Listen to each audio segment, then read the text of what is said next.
আসসালামু আলাইকুম ওয়া রাহমাতুল্লাহি ওয়া বারাকাতুহু। ওয়ালাইকুম সম্মানিত আসসালাম সাহেব, রহমতুল্লাহ কেমন বারকাতুহু। আছেন? জি আলহামদুলিল্লাহ, বলেন কোথেকে বলছেন? জি, আমি মহারাষ্ট্রের মুম্বাই থেকে বলছি সাহেব। আমার প্রশ্ন হলো, যে সমস্ত দিনী ভাইরা বা আমরা মানে সফরের সময় আমরা মুম্বাই বা কেরালা, হুম, সুরাট, এসব এই যে জায়গাগুলো আছে, জি এই জায়গাগুলো আমরা সফরে যখন যাই, তো সফরে যদি কোনো ভাইয়ের স্বপ্নদোষ হয়ে যায়, তো গোসল করার মতো কোনো পজিশন থাকে না। তো সেই অবস্থায় আমরা কি করব? ওই অবস্থায় কি যেটুকু নাপাক লেগে আছে ওটা ধুয়ে সালাত আদায় করবো নাকি? চলো, চলন্ত অবস্থায় ট্রেন ফ্রেনে বাসে না এতে কোনো জায়গায় অবস্থান করে আছেন হোটেলে? জি, আমরা হোটেলে না, এটা ধরেন আমরা ট্রেনে মুর্শিদাবাদ এলাকা থেকে যদি ট্রেন মুম্বাই বা ট্রেনে আছেন, কেরালা ট্রেনে যদি আসছেন? সফর করি, তো জি জি, ট্রেনে প্রায় 2 দিন লেগে যায়। হ্যাঁ জি জি। 2 দিনের অবস্থায় যদি আমাদের যায়, হুম, সেই কারণে বলছিলাম স্যার। সেই ক্ষেত্রে কোরআনে কারিমে রব্বুল আলামিন ইরশাদ করেছেন যে ফালাম তাজিদু মাআন ফাতায়াম্মামু সাঈদান তাইয়্যিবা। তোমাদের যদি স্বপ্নদোষ হয়ে যায়, গোসল ফরজ হয়ে যায়, আর যদি পানি না পাও, আর ট্রেনে গোসল করার মতো পানির ব্যবস্থা নেই, গোসল করার মতো পানির ব্যবস্থা নেই, আর ট্রেন থেকে নেমে গোসল করা সম্ভব না, সুতরাং ফাতায়াম্মামু সাঈদান তাইয়্যিবা, পাক পবিত্র মাটিতে তেয়াম্মম করে নেবেন। মাটি যদি পান সরাসরি, ধরেন স্টেশনে থামলো, একটু মাটি পেলেন, ওখানে ধুলো টুলো আছে স্টেশনে, সেখানে তেয়াম্মম করলেন। আর না হলে ট্রেনের ফ্লোরে যে একটু ধুলো ময়লা আছে, ধুলোবালি, তাতে তেয়াম্মম করা যাবে ইনশাআল্লাহ। তেয়াম্মম করে নেবেন। তেয়াম্মম উজুর বিকল্প, গোসলেরও বিকল্প, মানে বড় নাপাকিও দূর করে আর ছোট নাপাকি দূর করে। যদি ছোট নাপাকের ক্ষেত্রে শুধু উজুর বিকল্প না, গোসলেরও বিকল্প, যদি গোসল ফরজ হয় আর গোসল না করতে পারে কেউ। তো এইভাবে আপনি আপনার শরীর পাক করলেন, হাদাস মুক্ত হলেন। আর আপনার কাপড়ে যে লেগে আছে বীর্য, কাপড় যদি বদলাতে পারেন তো ভালো কথা, আর না হলে মানি সম্পর্কে ইখতলাফ রয়েছে। এই ক্ষেত্রে অধিকাংশ আইম্মায়ে কেরামদের মত হচ্ছে যে মানি বীর্য নাপাক নয়, কিন্তু ঘৃণিত বস্তু কাশপোটার মতো, তো সেই কাপড়ে সলাৎ হয়ে যাবে। সেটুকু ধন আর নাই ধন যদি ধুয়ে নেন, পরিষ্কার করে নেন, ভালো একটু রুচি হলো। আর হয়তো কাপড় বদলানো হয়তো সহজ, আপনি টয়লেটে গিয়ে কাপড় বদলে নিলেন, যাতে করে আপনার একটু খুশু ভালো হয়, মনে একটা অশান্তি না থাকে, কিন্তু সেই কাপড়েই সলাৎ হবে। আসল বিষয় হচ্ছে আপনার গোসল ফরজ আছে, আর এই গোসল করা সম্ভব নয়, সুতরাং গোসলের বিকল্প তেয়াম্মম। এই ক্ষেত্রে তেয়াম্মম করে নেবেন। জি,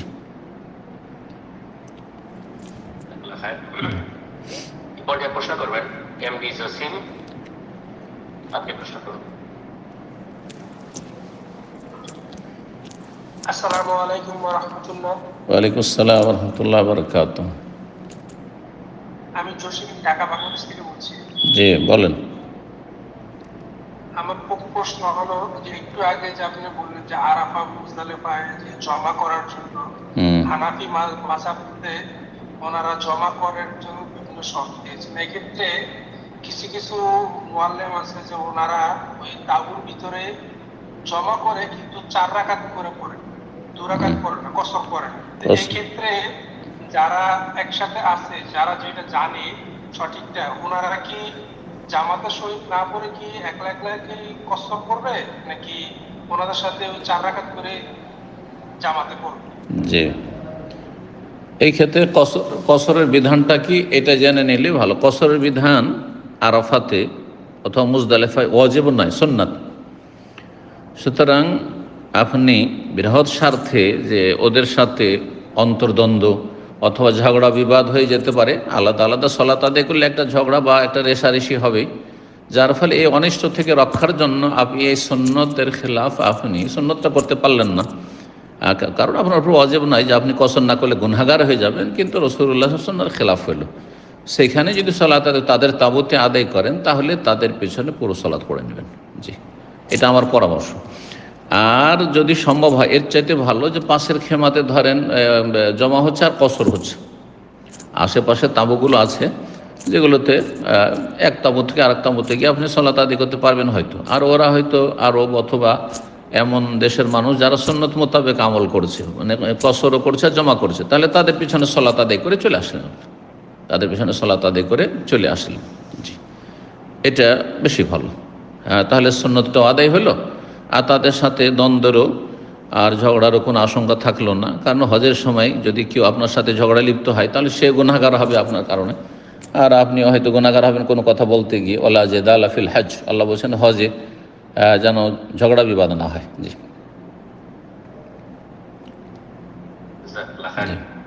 এই পর্যায়ে প্রশ্ন করবেন এমডি আব্দুল্লাহ, আপনি প্রশ্ন করবেন। আসসালামু আলাইকুম ওয়া রাহমাতুল্লাহ। ওয়ালাইকুম আসসালাম ওয়া রাহমাতুল্লাহি ওয়া বারাকাতুহু। আমি বাংলাদেশ থেকে বলছি। জি বলেন। শায়েখ, আমার প্রশ্নটা হচ্ছে, আমরা যখন প্রস্রাব থেকে ফারেক হই তখন অধিক সতর্কতা স্বরূপ একটা আলেমের কাছ থেকে শুনলাম, উনি বলছেন যেন এই পুরুষাঙ্গ ধরে জিভ দিয়ে যেন কি করলে যাতে পরিষ্কার হওয়া যায়। সেক্ষেত্রে আমরা এই কাজটা যখন করতে যাই তখন আমাদের পুরুষাঙ্গের অনেক ক্ষতির মধ্যে পড়ে যায় আর কি। সেক্ষেত্রে এটা কতটা জরুরি যে আমরা এইভাবে প্রস্রাব থেকে নিজেকে পবিত্র করব? পেশাব করার পরে নবী সাল্লাল্লাহু আলাইহি ওয়াসাল্লাম সাহাবায়ে কেরামদের সুন্নত হচ্ছে যে আপনি পেশাবটা যতক্ষণ নির্গত হচ্ছে ততক্ষণ আপনি ক্লিয়ার করে নেবেন, কিন্তু তাতে কাশি দেবেন, চাপ দিতে থাকবেন, অথবা সেটাকে আপনি দহন করবেন, এগুলি সব বেদাত। তা আপনাকে যে হুজুর বলেছে ও কোনো আলেমে না, মজহাবের মোকাল্লেদ, অন্ধ অনুসারী, আর তাদের মজহাবে কাশি দিতে হবে, তো চাপ দিতে হবে, তো আপনার এইসব জটিলতা রয়েছে। আর তারপর ওই যে দহন করতে হবে, দহন করতে গিয়ে আপনার হয়তো আপনার গুপ্তাঙ্গের ক্ষতি হবে, শারীরিকভাবে আপনি অসুস্থ হয়ে পড়বেন। এসব মূর্খদের ফতুয়া আসলে, বুঝছেন?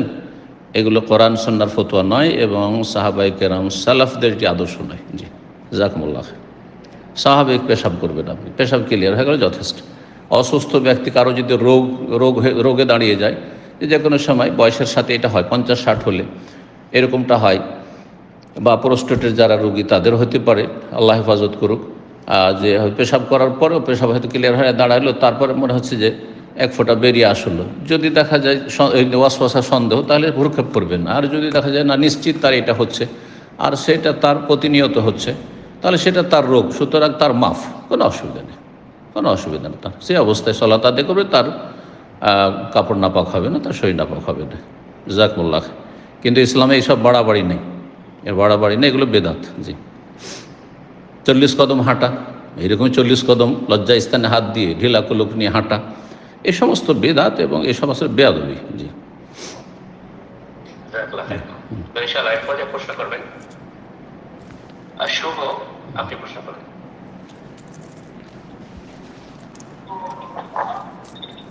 শাহেদ, আসসালামু আলাইকুম ওয়া রাহমাতুল্লাহ। ওয়ালাইকুম আসসালাম ওয়া রাহমাতুল্লাহি ওয়া বারাকাতুহু। জি, বগুড়া বাংলাদেশ থেকে বলছিলাম শাহেদ। বলেন। শাহেদ, আমার প্রশ্নটা হচ্ছে, এক কাজের ক্ষেত্রে কি একাধিক নিয়ত হয়? যেমন এরকম আমি সৌদি আরব যেতে চাচ্ছি, আমার নিয়ত অনেকগুলো আছে, উমরা করব, হালাল উপার্জন করে আমার কিছু ঋণ আছে, ঋণ পরিশোধ করব, এমনকি আমরা যে এলাকায় থাকি এখানে ভালো করে সালাত কেন দিনও পালন করা যায় না ভালো করে, এরকম অবস্থা। তো এই হিজরতের নিয়ত, মানে বিভিন্ন নিয়তে যদি আমি যাত্রা করি, মানে হজও কি হবে এরকমে? মানে এক কাজের অধীনে কি অনেকগুলো নিয়ত হয়? এটা কি কবুল হবে সাহেব? অবশ্যই, অবশ্যই হবে। আল্লাহ রাব্বুল কোরআনে কারীমে বলছেন হাজী সাহেবদেরকে, যারা হজের সফরে আসেন, লাইসা আলাইকুম জুনাহুন আন তাবতাগু ফাদলাম মির রাব্বিকুম, হে হাজী সাহেবগণ, তোমাদের কোনো গুনাহ হবে না যদি তোমরা এই হজের সফরে আল্লাহর ফজল করম, আল্লাহর দেওয়া রুজি তলাশ করো। তার মানে হজে এসে কেউ যদি কেনা বেচাও করে আর আইনত কোনো সমস্যা না থাকে, যদিও আজকাল আইনে বাধা আছে, তো যদি এমন কিছু হয় যে কেউ ব্যবসা বাণিজ্য করলো, কিছু সামান এখান থেকে নিয়ে গেল, সস্তা সুবিধা চিপ রেটে পেলো, দেশে গিয়ে বিক্রি করলো, কোনো অসুবিধা নেই, জায়েজ, কোনো অসুবিধা নেই যদি আইন বিরোধী না হয়। আর এইরকমই এখানে এসে কিছু রোজগার করলো, দুনিয়ারও কিছু যদি কাজ করলো, কিন্তু হালাল কাজ করলো, জায়েজ, কোনো অসুবিধা নেই। আর দিনের ক্ষেত্রে একটি ইবাদতে বহু উদ্দেশ্য করা আল্লাহর কাছে, এটা তো সুস্পষ্ট প্রমাণিত। আপনি কোরআন তেলাওয়াত করছেন, আমার কোরআন তেলাওয়াতের একটি আলোচনা আছে, কিন্তু কোরআন তেলাওয়াতে আপনি অনেকগুলি নিয়ত, অনেকগুলি নিয়ত করছেন আপনি। যতগুলি কোরআনের বরকতের দিক রয়েছে সবগুলি নিয়ত যত প্রশস্ত হবে তত বেশি আপনার সওয়াব হবে। এই রকমের দান সাদকা করছেন আপনি, তাতে নেকির আশা করছেন, বালা মুসিবতে মুক্ত হওয়ার আশা করছেন, আল্লাহ সন্তুষ্টির আশা করছেন, জান্নাত লাভের আশা করছেন, জাহান্নাম থেকে রক্ষা পাওয়ার আশা করছেন, ইত্যাদি ইত্যাদি, কোনো অসুবিধা নেই। তো একটি নেকি করে বা একটা নেকির কাজে বহু নিয়ত করা যেতে পারে, সেই নিয়তগুলি সৎ হইতে হবে, কোনো খারাপ নিয়ত, নাজায়েজ নিয়ত না হয়, আর নিছক দুনিয়াদারি না হয়, নিছক দুনিয়াদারি না হয়। মানে ধরেন হজে আসছে, ওমরাতে আসে, আসলে হজে ওমরা আসার উদ্দেশ্য না, উদ্দেশ্য হচ্ছে নিছক দুনিয়াদারি, এসেই শুধু কি করবে, সে নিজের ধান্দা করবে, তখন নেকি কমে যাবে, কারণ তার এবাদত ইখলাস নেই। কিন্তু এবাদত আপন জায়গায় ঠিক রেখে যদি কিছু দুনিয়াও করে, হালাল রুজি করে, জায়েজ রয়েছে শরীয়তের দৃষ্টিতে, যেমনটা বললাম। জি, প্রশ্ন করবেন ওয়াসিম, আপনি প্রশ্ন করবেন।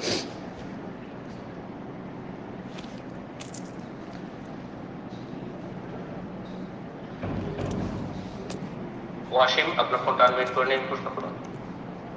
আসসালামু আলাইকুম সাহেব। ওয়ালাইকুম আসসালাম ওয়া রাহমাতুল্লাহি ওয়া বারাকাতুহু। কেমন আছেন? জি আলহামদুলিল্লাহ। বলেন, কোথায় বলছেন? আমি মুর্শিদাবাদ থেকে বলছি। বলেন। এই আবার প্রশ্ন ছিল, এখানে ভারতে একটা আছে, রাজনৈতিক কি সংগঠন জানি না, জামায়াতে ইসলামী কিন্তু ঠিক আছে, তো ওদের অনেক সদস্যরা এদিকে দাওয়াত দিয়ে বেরোচ্ছে, বলছে ওরা একামতের দিন তৈরি করবে, আমাদেরকে সব দাওয়াতি কাজ শেখাচ্ছে এবং তাদের সব সদস্য হিসাবে নেওয়ার চেষ্টা করছে। তো সাহেব এটা সম্পর্কে বলবেন। আর আমরা কি এখন কোন আমিরের মধ্যে আছি? রাসূল সাল্লাল্লাহু আলাইহি ওয়াসাল্লাম বলেছিলেন যে আমিরের আনুগত্য ছাড়া দিন কাটাবে না, রাত কাটাবে না। তো আমরা ভারত এখন কার আনুগত্য করছি, আমাদের আমিরকে, এবং আমরা কিভাবে ইসলামী রাষ্ট্র তৈরি করবো এটা জানাবেন সাহেব। আর একটা সাহেব প্রশ্ন ছিল, একটা প্রশ্ন ব্যাস, আপনার এর মধ্যেই তো মেলা প্রশ্ন হয়েছে। প্রথমত শুরুতেই আপনি সিস্টেমের নিয়ম ভঙ্গ করেছেন, আপনি প্রশ্ন করেছেন ডিফারেন্ট ওয়েতে। আপনার মাইক্রোফোনটা শুরুতে আপনি এখন বন্ধ করে দিন প্লিজ। আর একের অধিক প্রশ্ন করবেন না, অনুরোধ রইল। মনেই থাকবে না তো প্রশ্ন। আপনি এমনিতে দুটো প্রশ্ন অলরেডি করে ফেলেছেন অতি, তারপর আর একটা কী করে মনে থাকবে এত কথা, আর এত বলা সম্ভবই কী করে? জামাতে ইসলামী হিন্দ, ভারতের জামাতে ইসলামী হচ্ছে জামাতে ইসলামী হিন্দ, বাংলাদেশের জামাতে ইসলামী বাংলাদেশ, পাকিস্তান জামাতে ইসলামী পাকিস্তান, একই থিওরি তাদের। একামতের দিন মানে রাষ্ট্রীয় ক্ষমতা। আচ্ছা চিন্তা করুন, ভারতের সংখ্যালঘু মুসলিম, আর একামতের দিন মানে তাদের ব্যাখ্যা হচ্ছে যে রাষ্ট্রীয় ক্ষমতা দখল করা। তো কী করে রাষ্ট্রীয় ক্ষমতা দখল করবে? এটা স্বপ্ন না, অবাস্তব স্বপ্ন, ফালতু কথা। আর তারপরে দিনের দাওয়াতের নামে তারা দিনের দাওয়াত করে না, তারা দিন ইসলামের কোরআন সুন্নাহর তারা প্রতিনিধি নয়, তারা বিভ্রান্ত করছে জাতি ইসলামের নামে। সুতরাং তাদের অনিষ্ট থেকে সতর্ক সাবধান। আমার 9টি আলোচনা আছে ধারাবাহিক, 9টির আলোচনা রয়েছে জামাত ইসলামের সম্পর্কে, সবগুলি শুনবেন, তাহলে বুঝতে পারবেন এই পথভ্রষ্ট জামাতের অসারতা, জি, এবং গুমরাহিগুলি। আল্লাহ সতর্ক হওয়ার তৌফিক দান করুন মুসলিম জাতিকে। জি, তো জামাত ইসলামী ইসলামের প্রতিনিধিত্ব করে না, জি, সুতরাং তাদের অনিষ্ট থেকে বেঁচে থাকবেন, দুনিয়া আখেরাত আল্লাহ হেফাজত করুন। প্রশ্ন করেছেন যে আমরা ভারতে বসবাস করি, তাহলে আমাদের আমির কি? আপনারা দেশের আইন মেনে চলবেন, দেশের আইন মেনে চলবেন। বাকি একজন মুসলিমের আমির মুসলিমই হয়ে থাকে, যদি মুসলিম দেশে বসবাস করে, তো মুসলিম দেশে বসবাস করে না, মুসলিম দেশে যে শাসক আছে সে আপনার আমির, জি। আর যদি আপনি অমুসলিম দেশের সংখ্যালঘু, তাহলে সেখানে বলবেন যে আমি তলাশ করে বড়, আপনার আমির নেই। আপনি সেখানে দেশের আইন মেনে চলবেন, দেশের বৈধ আইন সবগুলি মেনে চলতে হবে। যদি ইসলামের সাথে সরাসরি সাংঘর্ষিক হয়, তখন সেখান থেকে আপনি কেটে পড়বেন, যে কোনো জায়গায় থাকুন না কেন, আল্লাহ রাব্বুল হেফাজত করুন। জি, বাস করবেন আপনি ধরেন সংখ্যালঘু মুসলিম দেশে, আর বলবেন যে আমার আমির কোথায় আর আনুগত্য কোথায়, আর ইমারতের হাদিস ফিট করবেন, তবে আল্লাহ হেফাজত করুন, আল্লাহ সঠিক বুঝ দান করুন। জাযাকুমুল্লাহ খায়র। জি,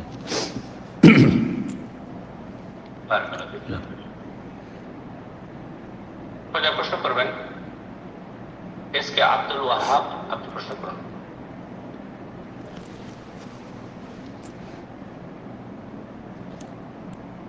আব্দুল ওহাব, যে আপনার ফোনটা আনমিউট করে নিন, প্রশ্ন করুন।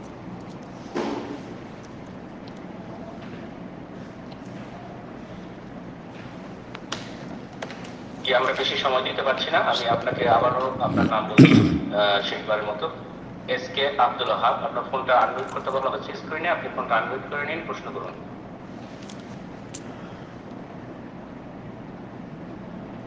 প্রশ্ন করবেন আলমগীর এস কে, আপনি প্রশ্ন করুন।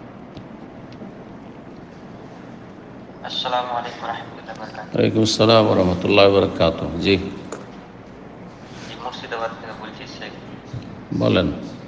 জি, প্রশ্নটা শেখ যে আমরা নামাজ পড়ছি, ঠিক আছে, তো কাউকে যদি দাওয়াত দেবো মনে করছি, তো মানে যে আমাদের কিছু একটু ফুল টুল দেখছে, তো মানে ওরাকে দাওয়াত দিতে যে তখন করে আমরা কি ঘুরিয়ে বলছি যারা যে তোরা বেদনাবাজি বা বেনামাজি এটাকে বলছি, তখন এরকম ভাষা বলছে, মানে আমাদের একটু ভুল কিছু হচ্ছে, তো আমরা কি মানে মানে খুব খারাপ চোখে দেখছি আর কি, যেমন মানে যে মানে এমন ভাবে দেখছি যাতে আমাদের মতন মানে খারাপ মানুষ যাতে না হয় এরকম চোখে দেখছি। তো ওরাকে দাওয়াতটা আমরা কিভাবে পৌঁছাবো?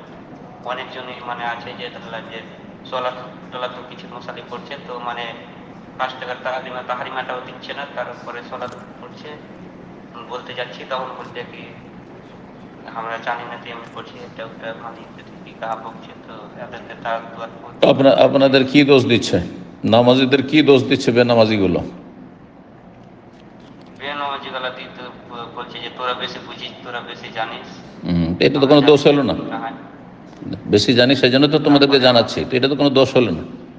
এখন কেউ যদি মিথ্যা কথা বলে, হ্যাঁ, দাওয়াত দিতে গিয়ে মিথ্যা কথা বলছে, সে দৈনন্দিন বেঈমানি করছে, মানুষের টাকা পয়সা নিয়ে এদিক সেদিক করছে, ইত্যাদি হারাম উপার্জন করছে, তখন এগুলো দোষ। জি জি জি, মানে আর একটা ব্যাপারটা আছে যে মানে কিছু বলতে যে তখন বলছে যে যত দাড়িওয়ালার দোষ আছে, যত দাড়িওয়ালা মানে এই ওরা কাটে হিংসা ভরা আছে কিছু একটা মানে। কি করে জানলো যে ভিতরে হিংসা ভরা আছে? তো ভিতরে তো আল্লাহ ছাড়া কেউ জানে না, সব জাহেল লোক। যারা খারাপ মানুষ বদচরিত্রের, তারা নিজেরাও ভালো হতে চায় না, আর অন্যদেরকেও ভালো দেখতে চায় না। ভালো হলে তাদের গায়ের জ্বালা, যেহেতু তারা হচ্ছে হিজবুশ শয়তানের দল, সুতরাং শয়তানের দল, তারা শয়তানের সাথে জাহান্নামে যেতে চায়। তো যারা একটু ভালো হওয়ার চেষ্টা করছে অথবা ভালো হয়েছে, কেউ ফেরেশতা নয়, ভুলের ঊর্ধ্বে নয়, তাদেরকেও তারা ইন্নামা ইয়াদু হিজবাহু লিয়াকুনু মিন আসহাবিস সাইর, তারা চায় যে তাদের দলবল সহকারে আর যারা ভালো একটু হয়েছে তাদেরকেও জাহান্নামে নিয়ে যেতে চায়। আল্লাহ তাদের হেদায়েত দান করুন, তাদের অনিষ্ট থেকে রক্ষা করুন। আর ধৈর্য ধরতে হবে। উদু ইলা সাবিল রাব্বিকা বিল হিকমাতি ওয়াল মাউইযাতিল হাসানাতি ওয়াজাদিলহুম বিল্লাতি আহসান। কড়া ভাষায় নয়, কর্কশ ভাষায় নয়, নম্র ভাষায়। ফেরাউনকে আল্লাহ নম্র ভাষায় কথা বলতে বলেছে, সুতরাং নম্র ভাষায় কথা বলতে হবে। সে বেনামাজি হোক আর বেদিন হোক, অথবা বদ্দিন বেদাতি হোক, অসৎ হোক, হারামখোর হোক, হারাম খাওয়া লোক হোক, সুদখোর বেঈমান হোক, যেই হোক না কেন, জেনাকার হোক, মদখোর হোক, সবার সাথে ভালো আচরণের সাথে দাও দিতে হবে। বিল হেকমা, কৌশলের সাথে, যখন যেটা কথা যেইভাবে বললে কাজ হয়, এটি হচ্ছে হেকমা, লুকিয়ে রাখা নয়। ওয়াল মাউইযাতুল হাসানা, এবং ভালো উপদেশের মাধ্যমে, এমন উপদেশ যেটা তাদের অন্তরে নামাবার চেষ্টা করবে, অন্তরে নেমে যায়, এই চেষ্টা যেন থাকে, আক্রোশ না থাকে যে তোরা খারাপ, সুতরাং তোদেরকে একটু লাঞ্ছিত করেই ছাড়বো। তাহলে কখনো এই দাওয়াত ফলপ্রসূ হবে না, বরং গাল খেতে হবে, খারাপ লোকদের কাছে আরও গাল খেতে হবে। হ্যাঁ, আর এটা আম্বিয়া রাসূলগণের তরিকা নয়। মাউইযা হাসানা হচ্ছে নম্র ভাষায়, ভালো আচরণের সাথে, তারহিবের সাথে উৎসাহিত করা ভালো কাজের জন্য, এবং আল্লাহর আযাব থেকে ভীতি প্রদর্শন করা, এইভাবে দিনের কাজ করে যেতে হবে। আর কখনো যদি কোনো ভ্রান্ত কথার খণ্ডন করতে হয়, সেটা উত্তম পন্থায়, ওয়াজাদিলহুম বিল্লাতি হি আহসান, বেশি উত্তম পন্থায় খারাপকে দূর করতে হবে। জি, কে এইভাবে ডিস্টার্ব করছে? তাই না? সরি, সেটা আসলে আব্দুল ওহাব, উনি অনেক দেরিতে ফোন আনমিউট করেছেন। তো আপনাদেরকে অনুরোধ করবো, যারা হ্যান্ড রেজ করেন প্রশ্ন করার উদ্দেশ্যে, আপনারা কন্টিনিউ আপনারা লাইনে থাকবেন এবং ফলো করবেন, কখন আপনার নামটা মেনশন করা হয় সাথে সাথে প্রশ্ন করার চেষ্টা করবেন। আগামীতে যেন এভাবে আমরা প্রোগ্রামে ডিস্টার্ব না করি, সহযোগিতা কামনা করছি সকলের ইনশাআল্লাহ। ইনশাআল্লাহ আব্দুল ওয়াহাব, আপনাকে ছাড়া একটা প্রশ্ন সুযোগ দেওয়া হয়েছিল, হয়ে গেছে, প্রশ্ন হয়ে গেছে, উত্তর হয়ে গেছে। সুতরাং আপনাকে আজ আমরা সুযোগ দিতে পারছি না, আপনি সিরিয়াল থেকে বের হয়ে গিয়েছেন। পর্যায়ে প্রশ্ন করবেন শাফি মোল্লা, আপনি প্রশ্ন করুন। আসসালামু আলাইকুম। ওয়ালাইকুম আসসালাম ওয়া রাহমাতুল্লাহি ওয়া বারাকাতুহু। জি, কেমন আছেন? জি আলহামদুলিল্লাহ। বলেন। আমি ভারতের পশ্চিমবাংলার সাউথ চব্বিশ পরগনাতে বলছি। আচ্ছা আচ্ছা, মাশাআল্লাহ, বলেন। দীর্ঘদিন 8টা বছর আমরা আলোচনা শুনছি আজ, মাশাআল্লাহ, আলহামদুলিল্লাহ অনেক কিছু জানতে পারলাম, আল্লাহ কবুল করুন। প্রতিদিন শিখতে পারলাম। মাশাআল্লাহ, আল্লাহ তৌফিক দিন। দোয়া করি আল্লাহ যেন আপনাকে আরো দিনের কাজ করার তৌফিক দেন। আমিন আমিন ইয়া রাব্বাল আলামিন। আল্লাহ আপনাদেরকে দিনের উপর রাখেন, মধ্যম পন্থা অবলম্বনকারী হিসেবে আল্লাহ কবুল করেন, বাড়াবাড়ি ছাড়াছাড়ি এসব থেকে আল্লাহ বাঁচিয়ে রাখুন। জি, জি শেখ, প্রশ্ন ছিল আমার সুফিবাদ নিয়ে। সুফিবাদ কি ইসলামের মানে সত্য কি আছে ইসলামে? সুফিবাদ বলে কিছু? সুফিবাদ ইসলামে নেই। সুফিবাদ কয়েকটি ধর্মের সংমিশ্রণ আর ইসলামের পোশাক।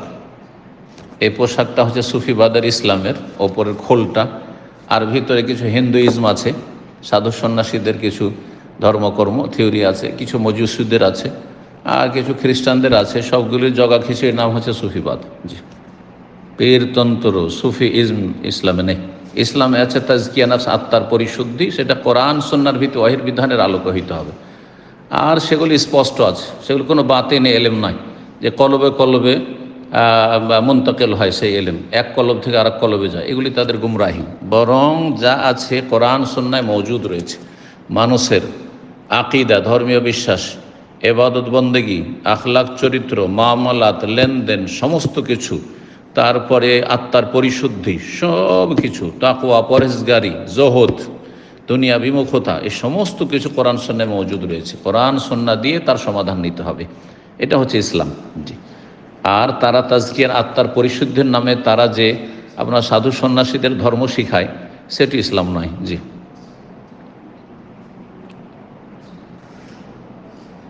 পর্যায়ে প্রশ্ন করবেন রুবেল, আপনি প্রশ্ন করুন। আসসালামু আলাইকুম শেখ। ওয়ালাইকুম আসসালাম ওয়া রাহমাতুল্লাহি ওয়া বারাকাতুহু। জি, বলেন। শেখ, আমার স্বাস্থ্য ভাইয়ের সাথে পাশের গ্রামের কয়েকজনের গন্ডগোল এবং মারামারি হয়। তারপর বেশ কিছুদিন পর আসে স্বাস্থ্য ভাই পাশের গ্রামে যায় এবং তাকে তারা 10-15 জন মিলে হত্যা করে। বলে যে হত্যা করে দেয়। সে গেছে, সে পাশের গ্রামে গেছে, এই যে ঝামেলা হবে তা তরও জেনে, এই জন্য সে সুসাইড করেছে। কিন্তু আল্লাহ সুবহানাহু ওয়া তাআলা তো বলছেন যে যখন কোন এলাকায় কারোর মৃত্যু নির্ধারণ করে রাখেন, তখন আল্লাহ যার জন্য পরিজন সৃষ্টি করে দেয়। এখন এটা সত্য কোনটা? সে কি সুসাইড করছে নাকি আল্লাহ যার জন্য পরিজন সৃষ্টি করে সেজন্য গেছে? এখানে সত্য কোনটা? সুসাইড, সে আত্মহত্যা করলে সে অপরাধী, সে কেন করলো? আল্লাহ যদি তার ভাগ্যে লিখে রাখতো আর সেখানে গিয়ে কারো হাতে খুন হয়ে যেত, সেটা সে নিরীহ হইতো আর সে নির্দোষী হইতো, জান্নাত পেত। এখন সে জাহান্নামে যাবে। সে আত্মহত্যা করে সে জাহান্নামে যাবে, কোরআন হাদিস এটাই বলে। জি, সে তো ইচ্ছা করে যায় নাই, মানে কোনো কাজে, হ্যাঁ, তো কোনো কাজে কেন গেল যেখানে রিস্ক আছে? আচ্ছা গেল তো আত্মহত্যা কেন করলো? ও আত্মহত্যা করেছে না ওকে কেউ মেরেছে? তাকে 10-12 জন মিলে হত্যা করেছে, কিন্তু মানুষ বলছে যে তাকে সে ঝামেলা হবে জানার পরে গেছে, তার মানে সুসাইড করেছে। না না না না, সুসাইড করেনি। তাহলে সে তার কাজ ছিল, গেছে। সে তো নিশ্চিত জানে না যে আমি গেলেই মেরে দিবে। যদি জানতো যে নিশ্চিত আমার জন্য ওত পেতে রয়েছে আর আমি গেলেই মেরে দিবে, তাহলে তার জন্য যাওয়া জায়েজ ছিল না, গুনাহগার হইতো। কিন্তু এখানে বিষয়টি তো এখন ক্লিয়ার হলো, আমি প্রথম তো আপনার ক্লিয়ার বুঝতেই পারিনি। তো সেই ব্যক্তিকে হত্যা করা হয়েছে আর সে নিজের কাজে গিয়েছিল, সে নিশ্চিত জানতো না যে আমাকে মারবে, সুতরাং তার যাওয়া আপন জায়গায় কোনো অপরাধ হয়নি। আর সে আত্মহত্যা করেনি, সে সুসাইড করেনি। যারা বলছে সে আত্মহত্যা করেছে তারা মূর্খ, দিন বুঝে না। জি, কেন আত্মহত্যা করবে? সে আত্মহত্যা করেনি, তাকে মারা হয়েছে। জি, আল্লাহ ফয়সালা করবেন কিয়ামতের দিনে। জি।